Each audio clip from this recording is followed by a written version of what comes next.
नाम जप तो नहीं होता है, मंत्र जप होता रहता है। उसमें महाराज असुचि असुचि अवस्था में मंत्र जप नहीं होना, वो चलता रहता है, इसलिए उसको थोड़ा सा रोकना पड़े। तस्मात् शास्त्रम प्रमाणम ते कार्याकार्यो व्यवस्थितो। यदि प्रणव लगा हुआ है और नमो नमः तो फिर रोकना चाहिए। शौचालय में जब हम अपवित्र दशा में हो तो मंगल में भगवान का नाम स्मरण करना चाहिए, और जे ही आचमन करके पवित्र हो करके तो फिर चलना।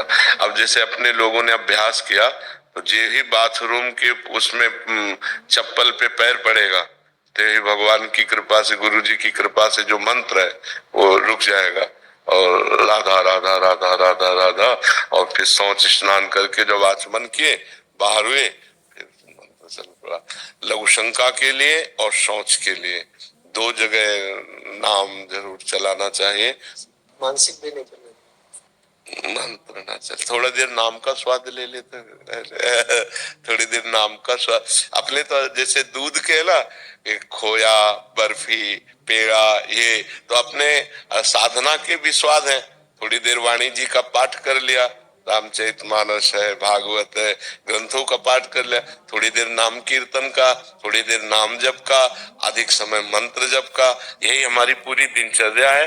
और उसमें शास्त्र प्रमाणित दिनचर्या होने से हम ज्यादा लाभ को प्राप्त होंगे।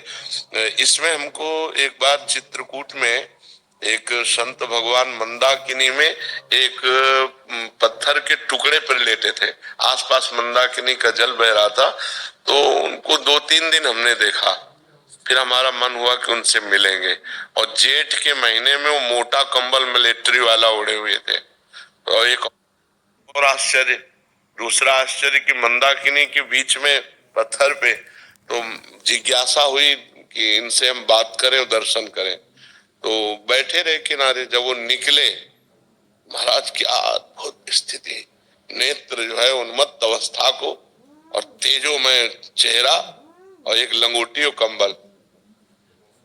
जो ही निकले साष्टांग दंडवत किया, उस समय नई अवस्था थी, उन्होंने देखा भी नहीं, फिर दौड़ के आगे गए, क्योंकि संतों से पहले से परिचय रहा है, तो ये संतों की इन बाह्य चेष्टाओं से कोई मतलब अंतर नहीं।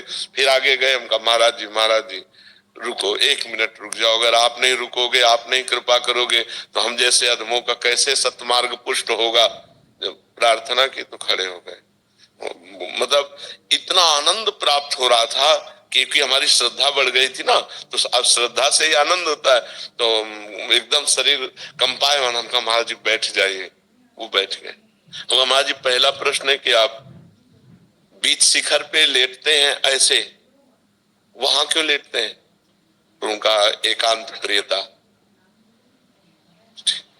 आप कंबल क्यों ओढ़े, जेठ का महीना है, उनका अभ्यास।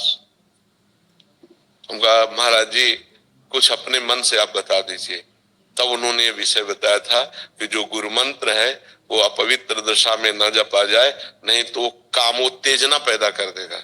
उनके वचन थे कि उन्होंने कहा कामोत्तेजना पैदा कर देगा यदि अपवित्र दशा में जपा जाए, तो वो विकारात्मक भाव पैदा कर देगा। तो यद्यपि हमने ये कहीं पढ़ा नहीं, लेकिन संत और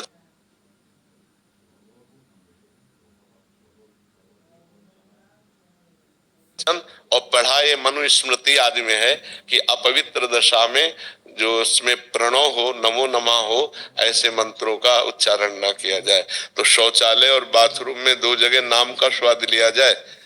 अब जैसे अभ्यास है तो वो जोर करता है, जो हमारा निरंतर का अभ्यास है वो जोर करता है, पर जहां स्मृति आ जाए वहीं नाम चालू कर दो। और जो स्मृति से परे चला गया कि अच्छा ये केवल स्मृति तक है, नहीं जो अवधूत स्थिति को प्राप्त महापुरुष होते हैं, बड़े बड़े सोच कर रहे हैं, बड़े बड़े लघु शंका कर रहे हैं, वो तो मंत्राकार वृत्ति ही रहती है। पर जब तक हमें स्मृति, तभी तक हमारे ऊपर शास्त्र शासन है, जो निगम अनुशासन है उसके अनुसार हमें जब तक होश हमें है तब तो शौचालय बाथरूम में हमें नाम जप करना चाहिए और अन्य समय मंत्र जप करना चाहिए।